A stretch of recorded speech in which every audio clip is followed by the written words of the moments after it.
The story of the Marcos Mantis XP begins like a classic underdog tale, but quickly turns into something far stranger. Imagine a futuristic race car built from plywood, powered by a Formula One engine, and designed to challenge giants like Ford and Ferrari at Le Mans. It sounds like fantasy, yet in 1968, this wild vision became reality. The Mantis XP was bold, radical, and completely uncompromising. It promised extreme speed, cutting-edge aerodynamics, and revolutionary construction. But instead of glory, it found misfortune, mechanical failure, and missed opportunities. Today, it stands as one of the most fascinating what-if machines in motorsport history.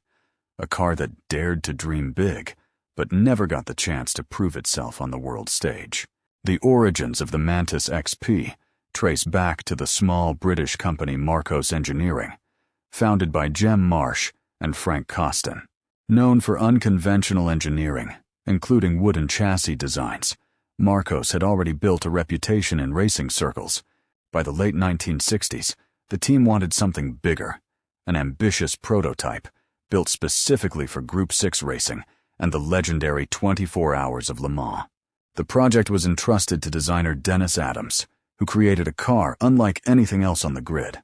It combined radical styling with advanced engineering, aiming to compete against the best endurance racers of its era, while showcasing Marcos's unique approach to construction. At the heart of the Mantis, XP was an extraordinary chassis. Instead of conventional steel or aluminum, Marcos used a plywood monocoque, an idea they had successfully applied in earlier models. This wooden central structure was combined with steel subframes at the front and rear. While unconventional, the design offered excellent rigidity and low weight. The entire car reportedly weighed around 650 kilograms, making it incredibly light for a race car of its size. This low mass, combined with its sleek aerodynamic body, suggested that the Mantis XP could achieve extremely high speeds, potentially even approaching 320 kilometers per hour under ideal conditions. Powering the Mantis XP was initially a 3-liter Repco Brabham V8 engine, derived from Formula One technology. This engine produced around 300 horsepower and was paired with advanced independent suspension components sourced from contemporary Formula One machinery. Later, the car was fitted with a Buick V8, and in modern recreations, even a Ford 4.7-liter V8 has been used. Regardless of configuration, the Mantis XP always promised strong performance thanks to its lightweight construction. The engine was mounted in a mid-engine layout, optimizing balance and handling, essential for endurance racing. The design of the Mantis XP was as dramatic as its engineering.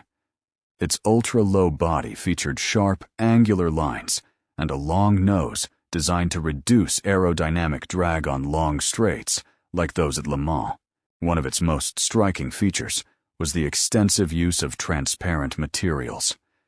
The doors, engine cover, and even parts of the roof were made from perspex, giving the car a futuristic, almost spaceship-like appearance. Large air intakes fed side-mounted radiators, while dual fuel tanks ensured sufficient range for endurance racing. The entire car looked decades ahead of its time. Despite its promise, the Mantis XP's racing career was incredibly short and troubled. Its only competitive appearance came at the 1968 1,000 kilometers of Spa-Francorchamps. The conditions were disastrous, with torrential rain exposing critical flaws in the car's design. Water poured into the cockpit through poorly sealed doors, forcing the team to drill holes in the floor to drain it. Electrical systems suffered as well, with the alternator failing due to water exposure. After just a handful of laps, the team was forced to retire the car to avoid further damage. It was a disappointing debut for such an ambitious project. The ultimate goal for the Mantis XP was the 24 Hours of Le Mans in 1968. However, fate intervened. The race was postponed due to political unrest and student protests in France. For Marcos, a small company already struggling financially, the delay was devastating. They could not afford to wait months to compete.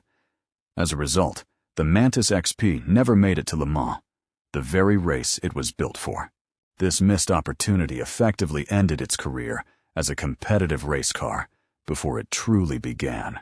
Following its brief racing life, the Mantis XP took an unusual turn. The original F1-derived engine was removed and replaced with a more practical V8, and the car was adapted for road use. At one point, Jem Marsh even drove it on public roads, turning heads wherever it went. However, financial and legal issues forced Marcos to sell the car, and it was eventually shipped to the United States. Over the years, it changed hands several times before being acquired by the Morris family, who would become its long-term custodians. In total, only one example of the Marcos Mantis XP was ever built, making it a true one-off prototype. Because it was a racing project rather than a production car, it never had an official retail price. However, its development costs were significant for a small company like Marcos. Today, the car is considered priceless in many ways due to its uniqueness and historical significance. If it were to be sold, experts estimate it could fetch several $1,000,000, especially given its rarity and fascinating backstory. In the modern era, the Mantis XP has been lovingly restored and brought back to life. The Morris family undertook a full restoration, returning the car to its original 1968 Spa specification. It has since appeared at prestigious events, such as the Goodwood Festival of Speed and Prescott Hill Climb. Today, it continues to captivate audiences. Despite its lack of racing success, it has become a celebrated icon of automotive creativity, representing a time when small teams dared to challenge the giants with bold ideas. Ultimately, the Marcos Mantis XP is a story of ambition, innovation, and missed opportunity. It may have failed to achieve racing glory, but it succeeded in becoming something arguably more important, a legend. Its radical design, experimental engineering, and dramatic history ensure that it will never be forgotten. The Mantis XP reminds us that in motorsport, success is not always measured in victories. Sometimes, it's about the courage to build something extraordinary, even if the world never sees it reach its full potential.